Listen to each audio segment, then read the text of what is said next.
সম্মানিত তৌহিদি সমাবেশ, আমরা সকলে জানি আমরা কি জন্য আজকে মিছিল করেছি এবং এখানে সমাবেশ করতেছি।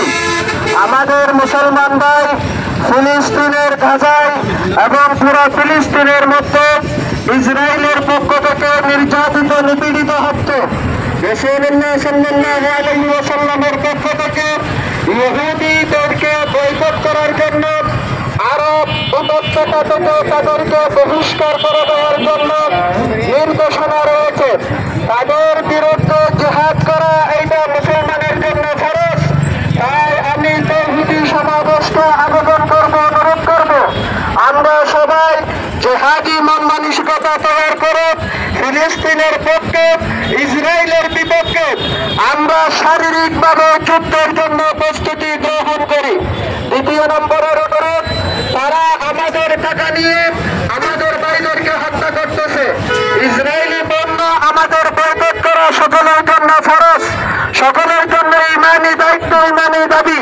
সেই জন্য আমরা ইসরায়েলি যে পণ্য আছে প্রত্যেক মসজিদে মসজিদে, প্রত্যেক দোকানে দোকানে আমরা পেস্টেন টাকায় ওইগুলো আমরা তালিকা করে ওই ইসরায়েলি পণ্যগুলো আমরা এখন থেকে বয়কট করব, যাতে আর আমাদের আর্থিক সহযোগিতা বাতানোর পক্ষে না যায়। আমি এই কথা বলে আমি সবাইকে জিহাদের প্রতি আহ্বান করে রাসূল সাল্লাল্লাহু আলাইহি ওয়াসাল্লামের ঘোষিত সেই বাণী বাস্তবায়ন করার জন্য অনুরোধ করে আমার কথা শেষ করছি। নাহনুল্লাযীনা বায়াউ মুহাম্মাদান আলাল জিহাদি মা বাকিনা আবাদা।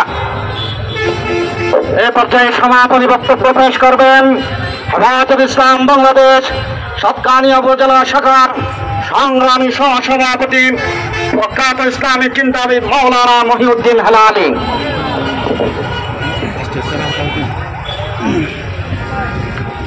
আলহামদুলিল্লাহি ওয়াসসালাতু আলা আহলিহা আম্মা বা'দু ফাউযু বিল্লাহি মিনাশ শাইতানির রাজীম বিসমিল্লাহির রহমানির রহিম লা তাজিদান্না আশাদ্দান নাস আদাওয়াতাল লিল্লাযিনা আমানু আল ইয়াহুদ ওয়াল মুশরিকিন।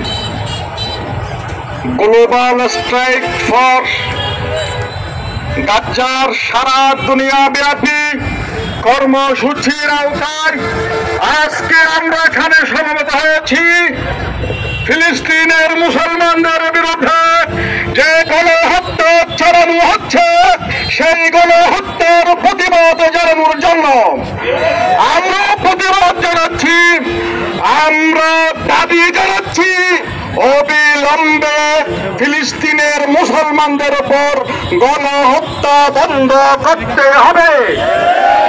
আমরা জাতিসংঘ